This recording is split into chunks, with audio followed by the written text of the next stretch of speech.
Hello बच्चों, आज हम करेंगे प्रश्नावली 13.6 का प्रश्न 4। तो इसमें दिया गया है, यदि एक बेलन का पार्श्व पृष्ठीय क्षेत्रफल 94.2 सेंटीमीटर वर्ग है। देखो, पार्श्व पृष्ठीय क्षेत्रफल क्या कहलाता है, इसको समझ लो। अगर ये समझ में आ गया तो पूरा क्वेश्चन आप आराम से हल कर पाओगे।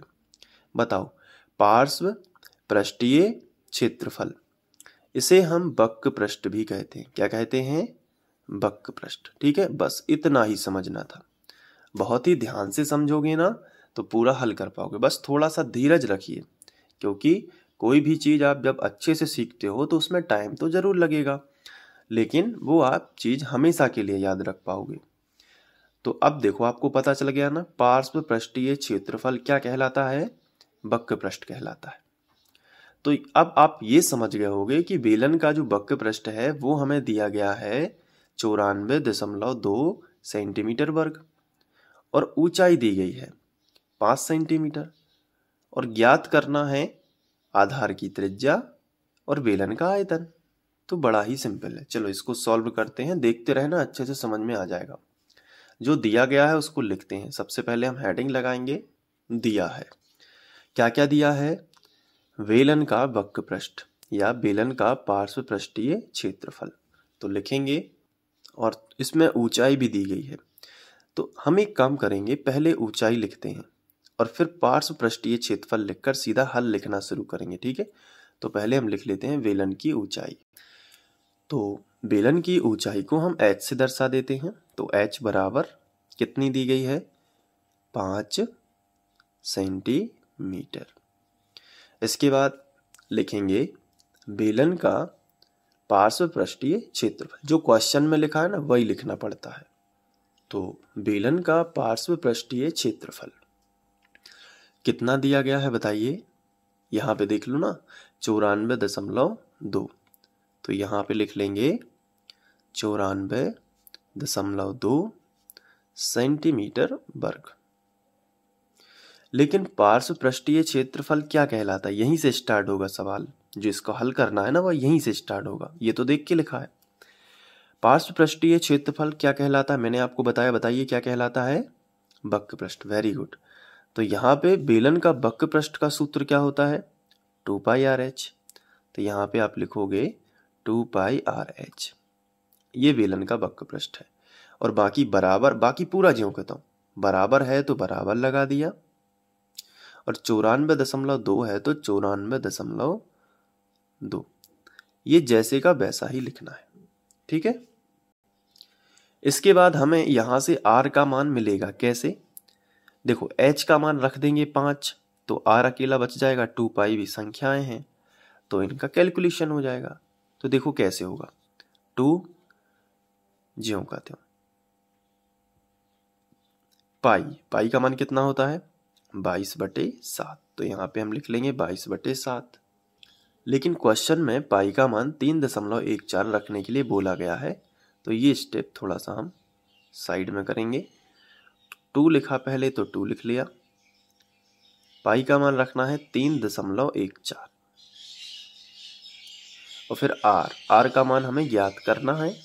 तो आर हमने ज्यों का त्यों लिखा, और आर के बाद क्या लिखा है? एच। तो h का मान कितना है? 5। तो यहाँ पे हमने रख लिया 5। फिर बराबर के नीचे हमने लगा लिया बराबर, और लिख दिया 94.2। अब देखो, r छोड़ के बाकी सभी संख्याओं को बटे में लेकर आएंगे। क्यों लेकर आएंगे? क्योंकि सभी संख्याएं r के गुणा में। ये देखो आप, तो लेकर आ जाएंगे।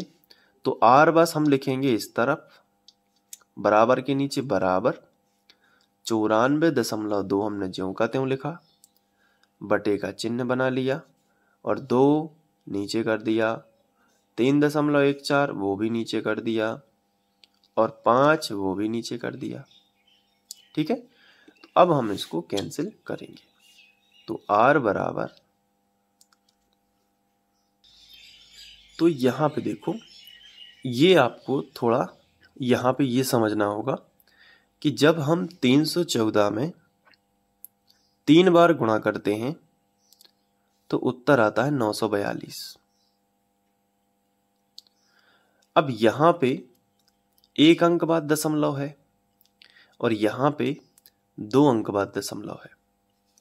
तो बस आपको क्या करना है, इनके दशमलव, यहां पे 1 अंक एक्स्ट्रा है दशमलव, तो यहां पे एक 0 बस बढ़ा देंगे और ये 3 बार कट रहा है। इसको फिर से समझिए। जैसे अगर 942 हमने लिखा और इसका ये दशमलव हटा दिया तो बटे में हमें 10 करना पड़ेगा, लेकिन इसके भी बटे में कौन है, 3.14। इसका दशमलव हटाना है तो ये दशमलव हमने हटा दिया, मान लीजिए ये कॉमा कर दिया, तो बटे में कितना करना पड़ेगा, 2 अंक है ना दशमलव के बाद, तो 100 करना पड़ेगा। तो 314 बटे 100 करना होगा, जबकि 942 बटे केवल 10 करना होगा। अब इसको पलट देते हैं तो 942 बटे 10 ये तो ज्यों का त्यों रहेगा ऊपर का, लेकिन ये जो संख्या है ये पलट जाएगी, 100 ऊपर पहुंच जाएगा और 314 नीचे आ जाएंगे। तो देखो यहाँ पे एक 0 से एक 0 कट जाएगा, लेकिन फिर भी एक 0 रह जाएगा और ये 314 एकम 314, 314 तिया 942। तो 3 गुणे 10 दैट इज इक्वल कितना आएगा, 30 होगा ना, होगा कि नहीं होगा। इसलिए आपको ये कैंसिल करके ये और ये यहाँ पे 30 लिख लेना। तो कितना आंसर आएगा, 30। और ये 2 से कैंसिल भी हो रहे हैं कि नहीं हो रहे हैं, फिर 5 से कैंसिल हो जाएंगे। तो अभी मैं बताता हूं कैसे। 30 बटे 2 गुणित 5 है कि नहीं। तो आप क्या करोगे, 5 एकम 5, 5 छक्के 30, ऐसे भी कर सकते हो। फिर 2 एकम 2, नीचे के 2 और 2 तिया 6। तो R बराबर आपको कितना मिल जाएगा, 3 सेंटीमीटर त्रिज्या आपको मिलेगी। तो आप आयतन, अब क्या ज्ञात करना है, आधार की त्रिज्या हमने ज्ञात कर ली है, कितनी आई है, 3 सेंटीमीटर। अब हमें बेलन का आयतन भी ज्ञात करना है, पाई का मान कितना रखना है, 3.14। तो हम बेलन का आयतन भी ज्ञात करेंगे। तो हम हेडिंग डालेंगे बेलन का आयतन। तो बेलन का आयतन कितना होता है, पाई R वर्ग H, यही होता है ना। लेकिन पाई का मान कितना रखना है, 3.14 गुणित R का मान कितना है, निकाला है अभी 3, लेकिन R पर वर्ग है इसलिए 3 गुणित 3। और H का मान हमें पहले ही दिया गया था, जो कि कितना था, 5 सेंटीमीटर। तो यहाँ पे आके आप H की जगह पर कितना रखोगे, 5। तो बस अब गुणा बस करना है। तो 5 तिया 15, 15 तिया 45, तो 3.14 गुणित 45। अब इसका तो हमें गुणा ही करना पड़ेगा, तो रफ का इस्तेमाल करेंगे। तो हम यहाँ पे लिखेंगे 314, थोड़ी देर के लिए दशमलव को भूल जाइए, और गुणित कितना करेंगे, 45। तो पहले करते हैं 5 का, 5 के 20, 20 का 0, हासिल आ जाएगी 2, 5 एकम 5 और 2 7, और 5 तिया 15।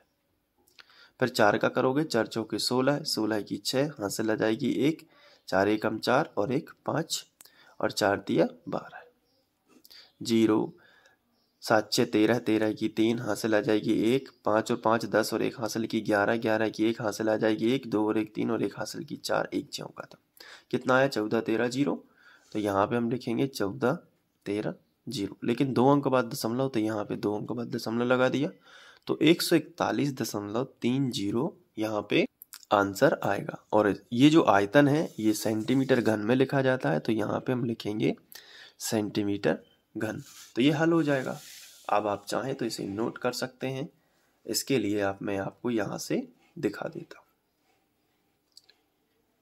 ये वाला स्टेप नहीं लिखना है, ये देखो आप कैंसिल किस तरीके से हुए, सभी चीज़ें आप अच्छे से देखकर अच्छे से पढ़ाई करते चलिए। जितनी ज़्यादा मेहनत करोगे उतना ही फ़ायदा होगा, मेहनत करना है। और ये सवाल आपको भविष्य में भी काम में आएंगे। और 13.6 की और वीडियोस देखना हो तो प्लेलिस्ट चेक कर लेना, डिस्क्रिप्शन में प्लेलिस्ट दी गई है। क्लास 9th मैथ्स पर आप क्लिक करोगे तो आपको प्लेलिस्ट मिल जाएगी, या फिर यहाँ पे एंड स्क्रीन में शो हो रही होगी। तो यहाँ जो दिख रही है ना प्लेलिस्ट, उस पर भी क्लिक करके आप सभी वीडियोस एक एक करके देख सकते हैं। जो भी सवाल नहीं बनता है देखकर उसे जल्दी से सीख लो। मिलते हैं किसी नेक्स्ट वीडियो में 13.6 के आगे वाले चैप्टर में, 13.6 के अगले क्वेश्चन में। तब तक के लिए बाय।